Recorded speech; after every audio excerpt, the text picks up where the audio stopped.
کامیابی کا راز کیا ہے؟ کیسے کامیاب ہو سکتے ہیں؟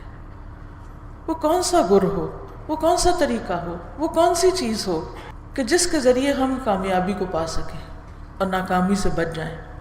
وہ چیز اللہ کا تقویٰ ہے، اللہ کا ڈر ہے۔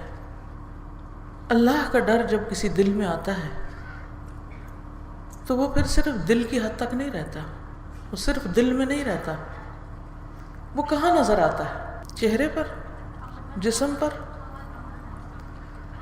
عمل میں، اور اس سے بڑھ کر معاملات میں، انسانوں کے ساتھ تعلقات میں، کہ کوئی شخص کتنا اللہ سے ڈرتا ہے۔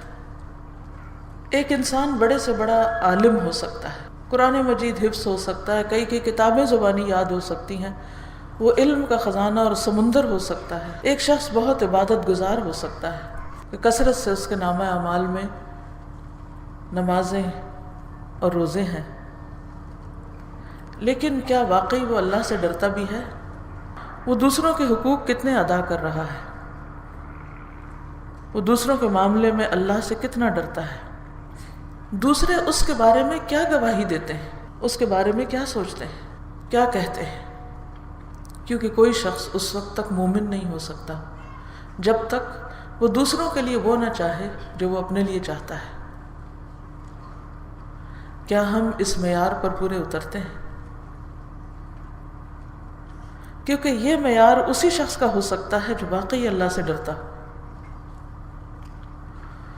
کسی کے بارے میں کچھ کہنے سے پہلے، کسی کے بارے میں کوئی رائے دینے سے پہلے، کسی کے بارے میں کوئی تبصرہ کرنے سے پہلے وہ یہ دیکھے گا کہ کیا جو میں کسی کو کہہ رہا ہوں وہ میں چاہوں گا کہ میرے بارے میں بھی کہا جائے؟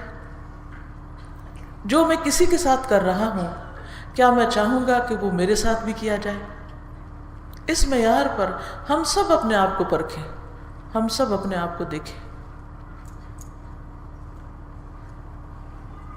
کیونکہ اللہ سبحانہ و تعالیٰ اپنے حقوق تو معاف کر دے گا جس کے لیے چاہے، لیکن بندوں کے حق معاف نہیں کرے گا جب تک بندے معاف نہ کریں۔ اس لیے اس معاملے میں بے انتہا احتیاط کی ضرورت ہے، کیونکہ تقویٰ، اللہ کا ڈر، بندے کو محتاط بنا دیتا ہے۔ اسی لیے تقویٰ کا معنی کیا کیا جاتا ہے؟ بچنا، یعنی احتیاط کرنا، ڈرنا، کیونکہ جو ڈرتا ہے وہ بچتا ہے، اور انسان اسی چیز سے بچتا ہے جس سے وہ ڈرتا ہے۔ اس لیے بہت ضروری ہے کہ ہم سب اپنا اپنا محاسبہ کریں، اپنا اپنا جائزہ لیں، اپنے معاملات، اپنے طریقوں، اپنے رویوں کے اوپر غور کریں کہ ہم سب کیا کر رہے ہیں۔ ایسا نہ ہو کہ یہ وقت گزر جائے، ایسا نہ ہو کہ یہ زندگی ہاتھ سے نکل جائے اور پھر ہم پچھتاتے رہ جائیں۔ آج مہلت ہے کہ ہم اپنی کی ہوئی غلطیوں پر پچھتا لیں، رو لیں، توبہ کر لیں، اپنی اصلاح کر لیں، لیکن کل یہ وقت نہیں ہوگا، یہ موقع نہیں ہوگا۔ اگر میں واقعی کامیاب ہونا چاہتی ہوں تو پھر مجھے اپنے رویوں اور اپنے معاملات اور لوگوں کے ساتھ اپنے تعلقات کی نوعیت پر غور کرنا ہوگا۔ اگر کوئی شخص اس میں کامیاب ہو جائے تو حقیقت میں وہ کامیاب ہو جاتا ہے، کیونکہ دنیا میں بھی وہ امن و چین سے رہتا ہے اور آخرت بھی اس کی پھر پرسکون ہو سکتی ہے۔ آپ کے دل میں سب سے بڑھ کر ندامت کب ہوتی ہے؟ شرمندگی کب ہوتی ہے؟ بے چینی اور اضطراب کب ہوتا ہے؟ تکلیف کب ہوتی ہے؟ دو میں سے ایک وجوہات پر، یا جب آپ کسی کو دکھ دیں یا جب کوئی آپ کو دکھ دیتا ہے۔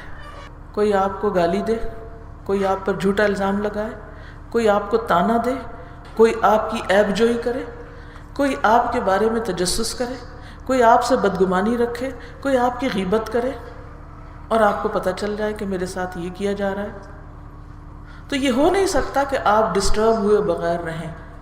آپ کے اندر بے چینی کی ایک لہر دوڑ جاتی ہے کہ لوگ مجھے مس انڈرسٹینڈ کیوں کرتے ہیں، میرے بارے میں ایسا کیوں سوچتے ہیں، میں تو ایسا نہیں ہوں۔